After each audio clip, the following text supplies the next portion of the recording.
I'm Jim Chastain. We have a company called RealityCheck. We are a minority here. We're a full-service qualitative company who basically has developed our own proprietary tool that we've had for the last 6 or 7 years, and that has mobile. So we developed that in 2007, and then we developed a mobile platform to go along with that in 2010. But before I get into all that, first of all, I'm not going to really talk about that, okay? I have to tell you a story about, I have to reveal something about myself, right? Is that kind of the game here, isn't it? This is kind of tough for me to talk about. But in my household, this happened about, my daughter's 22 right now, this happened about 13, 14 years ago. I was the one who had to teach her, or tell her, not teach her, and that's a little bizarre, tell her about the birds and the bees. Does that seem, well, okay, I got to tell you a little bit more about this. So we were watching this movie on New Year's Eve as a family. I thought it would be a great family movie. And it was a new movie that came out at the time called Austin Powers. And so she started days after that using the expression shag this, shag that, shag all the time. And I said, Allie, do you know what that means? Do you know what shag means? And she said, yeah. I said, what does it mean? And she said, it means having sex. I said, and this is my moderator hat, put on all of a sudden. It's like, well, and what does that mean? And she said, that's when two people lie in bed naked next to each other. I said, no, that's foreplay, actually. So that has nothing to do with anything I'm talking about, okay? Nothing at all. But I thought it was funny. So anyway, but it's a story, right? It's a story, and what I think all of us are in the business of doing, whether we're quantitative people, qualitative people, data people, however we want to think about it. So we are all in the business of telling stories. Really, is really what we're doing. I think we're in the storytelling business, and I think we're in the story finding business as well. I mean, we're looking for stories within data in some way. One other, very, very short story that this is absolutely true happened to me about, I don't know, maybe 9 months ago or a year ago. I'm at a cocktail party, classic kind of deal, suburban household, everybody's being very nice, it's all wonderful. And I start chatting with a couple of guys who are sitting around, and Jay, what do you do? What do you do? And this guy said, I'm in big data.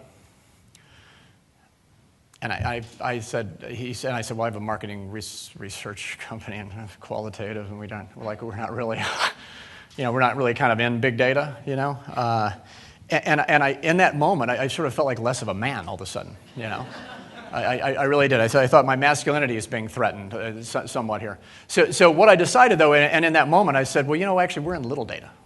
That's really what we do. All right, but the little data, the reason for this title here is that little data is actually pretty big. I mean, when you come up with an idea, when you come up with a core emotional platform, when you come up with a new way of expressing something, that's a big idea. All right, and I think that mobile is a great way to come up with that. Mobile is an absolute natural storytelling tool. You know what? Here it is. I'm just going to talk for a while without advancing slides, so don't worry about that. So what I decided is what is big data? Okay, when it comes down to it, and I've heard a bunch of expressions of big data, and actually that guy that night, just so you know, I said, so what do you mean by big data? And I had no idea what he was talking about.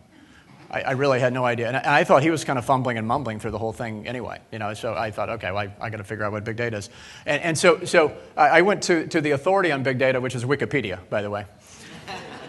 And got this picture, all right? If you go to the Wikipedia page, you'll find this picture, and that's big data. But the interesting thing about this, and as a qualitative guy, and maybe as a human being, I look at that and go, what the hell's going on here? I have no idea, right? But I'm betting there's a story in there somewhere, right? I mean, and that's what big data is, just like qualitative in a way, is really just finding a story, right? So there's a story in there somewhere. So what I decided, my very sort of layman's version of big data is really it's data that's aggregated over time by algorithms. All right, that's basically what it is to me. And by the way, algorithm is a word that I mean, I've been in this business for a long time. I don't remember it way back then. It's a word that's used a lot now. Everybody uses the word algorithm. So then little data, which I think is a business that I'm in, is really aggregated across moments in a person's life. That's what little data is. And that's, again, that's a story. It's finding a story. It's telling a story. And all of these people, by the way, we're in a little mini case history. I'm going to tell you about a study we did on trust. All right, we just did on trust. So little data is human moments, intuitive. It's inspiration. It's moments of inspiration, of moments of realization. It's stories. It's things, the regular things that happen in our lives that all of a sudden, when you aggregate that over time, or when you aggregate that over a universe of people, and you go, my God, there's a sort of a theme emerging here, and that's really important and a really cool kind of theme. That to me is pretty big. So one of the things that I think just in terms of in the world of qualitative, I think as qualitative researchers, we have essentially two choices in terms of how we want, the mindset we want to put our respondent in. We can put them in an evaluative mindset, what I would call an evaluative mindset. What do you think? Give me your opinion. It's kind of focused. I'm going to show you an ad, like it, don't like it, that kind of thing. And they can be critical. What I think is, what we try to do as much as we can is put people on the box on the right, in the narrative mindset. Get them to tell stories, get them to talk about themselves. Keep the subject area broad. When I ask you about trust, what do you talk about? What do you talk about? So you can leave subjects as open and revealing and broad as that. So tell us about your life in the context of our research task, and we'll figure out how our brand can fit in. That's where I think, that's kind of where marketing is to me. That's where it should be. And then that's how we can use little stories, and that's how kind of mobile can work in this world. Because I think mobile is uniquely in our lives. I mean, and it's all about telling stories. I mean, isn't that what we use these devices for all the time? Everything we're doing on our mobile device is really telling a story. It's saying something about us, or it's communicating a story to someone else. My business partner said his wife she's gotten turned off of Facebook now because everybody is having such a great life, which I thought was kind of funny, actually. You don't put bad stuff on there. Our daughter's in college now, and it's like I tell my wife, they don't put, hey, I'm in class now, right? Now it's all of this stuff going on. So mobile is uniquely in our lives and all about storytelling.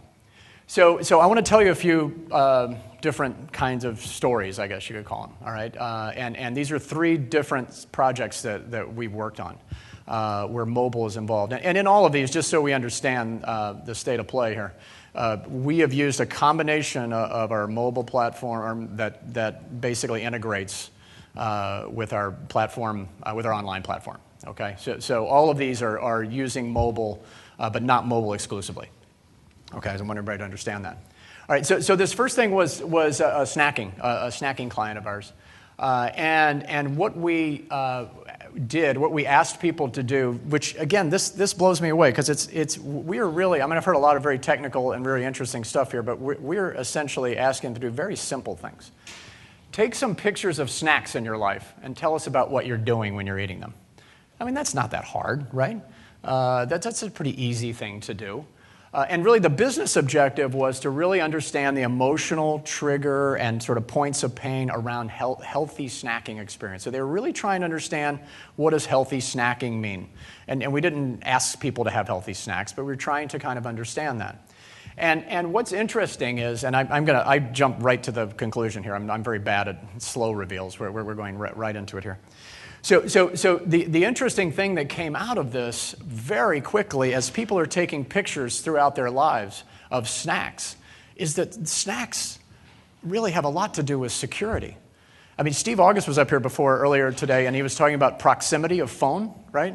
You guys remember that? It was like 3 meters away or 3 feet away or something like that. And as he's doing that, I'm thinking, that's the way snacks are in people's lives. It is amazing. No one can go, I mean, everyone is taking pictures of snacks in so many places and in so many ways. It blew me away. By the way, the Sephora bag there it's not the cosmetics, okay? That's actually a snack that a woman was preparing for her husband, who is a plumber, to take to work. And I thought, okay, well, I mean, you don't want to say that's kind of a bad idea, right? So it's kind of strange. I mean, there's snacks. People talking about, I have to take my kids to school. It's about a 3-minute drive. We're bringing snacks with us. I mean, it's pretty unbelievable. But all the things that, and we all do weird stuff, right? But we don't think about it, and they don't think about it. But one of the great things about mobile, and one of the great things about this kind of work is you're asking people to do things, and then you're observing it, and you're kind of understanding these themes that come out. And they're in the bedroom, they're in the car, they're all over the place, but the snacks playing a role of security in our lives. I love this. So we had them do diary stuff and all that as well, and they're doing that in a mobile way. And this is part of the kind of, we asked them to do a day of no snacks. Day of no snacks, okay? We're brutal people who torture, is really what we are. And this person wrote, "This day to me was like taking milk from a baby. I don't want to go overboard and say it was like taking air from me because I didn't die. I only felt as though I was being tortured all day long, and I was extremely depressed too." That's kind of, wow. That's pretty amazing, actually. I panic when I do not have access to food or the reassurance of having something there, whether I eat or not, is comforting. So, all of these things, it was really all about security. It's all about security. And the interesting thing is, one of the things that we derive from, and the study was much bigger than this, and I'm just giving you highlights, but the idea of a healthy snack actually has a very strong component of security in it. It's actually really about sort of a quest for healthiness is a lot about feeling more secure. And you think about when you reach for a snack, and how do you want to feel and in that moment, and what are you trying to correct, maybe something that happened before. It's really a lot about, I'm looking for firm ground to stand on here, okay? I want to feel good about myself. So, this narrative mindset and the mobile mindset, that we've got everybody in, it has some pretty huge, to me, business implications. Think about packaging. Think about, how packaging can be different. New product development.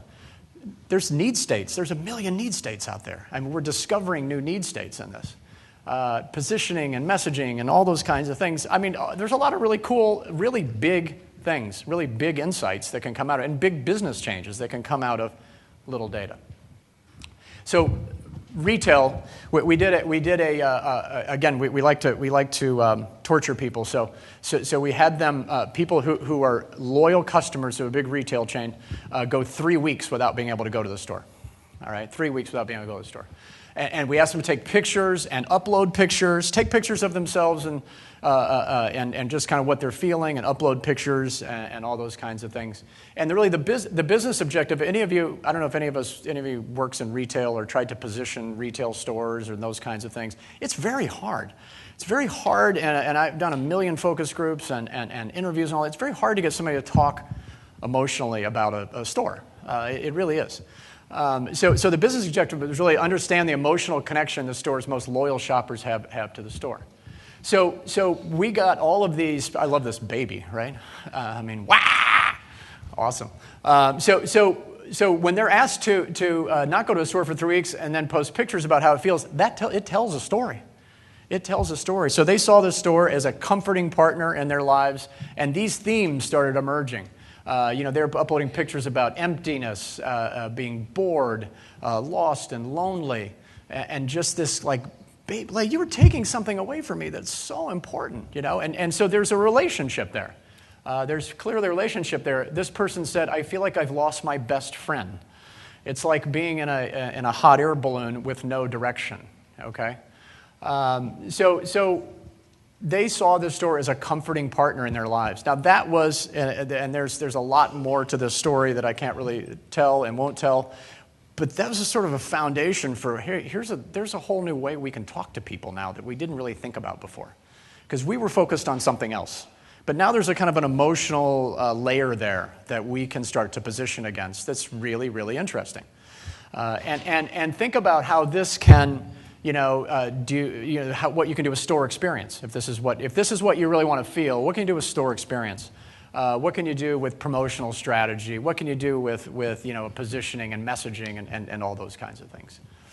So one more quick story I want to tell you, and that is We were at a conference, I don't know, a couple months ago in San Francisco, the Future of Consumer Intelligence. I don't know, was anybody else there or not? I don't know if anyone was there.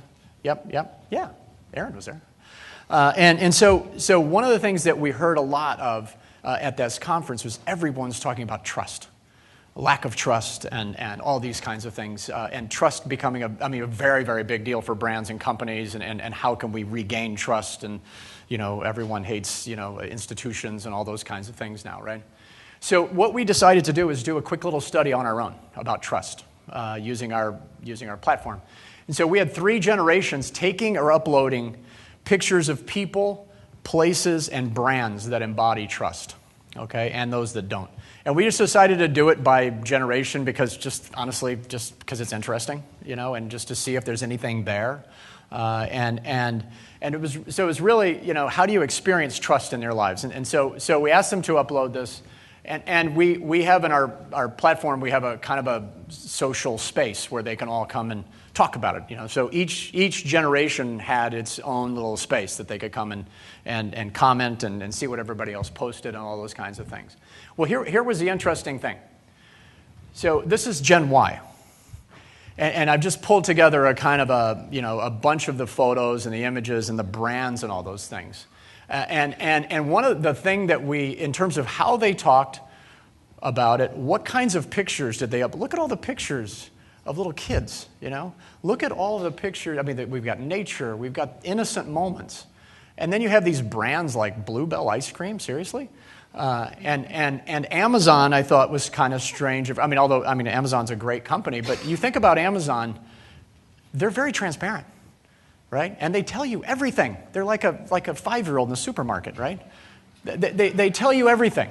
And so they just go for it. And there is something, actually, that transparency kind of leads to a certain innocence. So one of the big themes that came out of this was, hey, for Gen Y, this idea of kind of genuine innocence was a kind of an interesting, if you're experiencing trust, or the way they want to experience trust, seemed to me to have a lot more to do with innocence.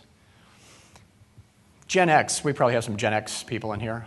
I'm a boomer myself, an aging boomer. So the Gen X people, when they, again, and this comes back to the question of, tell us about trust, and then what do they talk about, right? So they're uploading pictures of themselves and of brands and all this, and really what they're talking about, honestly, is themselves. Is anyone embarrassed by that at all? What they're really talking about is lifestyle things that I kind of, hey, I go to Whole Foods, and I trust Whole Foods. This guy was talking about, we're asking him about trust, for God's sake, and he wants to upload a picture of him playing guitar, right? In fact, there was a specific thing. I said at the end of the study, we did an additional activity, and I said, upload a picture that says that would tell me that I should trust you, okay, that I should trust you. That's what he uploaded. He's a guitar player. Okay, great. But all of these, to me, really had a lot to do with kind of who I am, all right, and sort of lifestyle identity and those kinds of things. And then last but not least, those in my age range. By the way, notice how people are getting older as you go along, as you see these pictures. All of these people uploaded pictures of people that they really respected. All right, people that they really respected, and oftentimes that respect had a lot to do with what people did, their actions. All right, and this guy's talking about, again, you ask him about trust, and he shows you his job. A lot of these are jobs, or my mother, or my grandmother, but all of the verbiage and every other discussion is really about respected deeds, people who are doers. Okay. So to me, again, this was a small study. We had like 20 people in each of these generational cohorts in there. It's not going to be, I'm not going to stand here and say this is the be-all and end-all, right, of how we should look at trust and by generation. But it's really interesting the kind of insight you can get to by doing a very quick study where you're really just looking for little stories for people. You're really looking for them to tell us about themselves, and to do that through their mobile device as much as possible. So I think these could be, if you want to blow it out, do more research, figure it out, these could be really cool things and interesting things. If a brand wants to appeal and wants to regain trust among one of these generational cohorts, yeah, maybe there's a little bit of roadmap started there, whether it's messaging or positioning or innovation or whatever. So I'm going to end with this, and the idea here is how do we kind of make little data feel big? Okay, that's kind of what I think I'm really talking about here. And this is a step-by-step guide because you have to either begin or end every presentation with a step-by-step guide, right? Is that reasonable? I should have numbered them and all that, but I'm a qualitative guy, okay? So I think that the most interesting, and do you guys love this? Have you seen this picture before? I found this on this thing called Google. I don't know. But it's really fun. You guys see what it is, right? It's a pool and a phone. It's fun. So human scale. I mean, to me, and again, big data is great, and all that aggregation is all really cool, but keeping things on a one-on-one human scale, what are the real things you're doing? Tell me about your life. Make it simple. Make it feel like a conversation. Don't make it feel like an assignment, Don't piss anybody off, okay? Keep it human. And be narrative. Be narrative. Get people to talk about themselves. For God's sake, we love talking about ourselves. We really do. I could tell you more stories here, but I think I've run out of time probably. So I'm the worst at that. Be visual, okay? Be visual with this too. And the last thing, and there's a whole another presentation to give about analysis here, all right? You've got all of this cool stuff. Some of it behavior, some of it attitudes. Analyze the hell out of it. Think about it. Think about it 2 or 3 times over and really try to get to a space where you think, this is a pretty big insight, actually. And a lot of that comes through analysis, and a lot of that's just, honestly, hard brain work, that we need to be doing as researchers, I think, overall. So that's my story. I'm sticking to it, and thank you very much.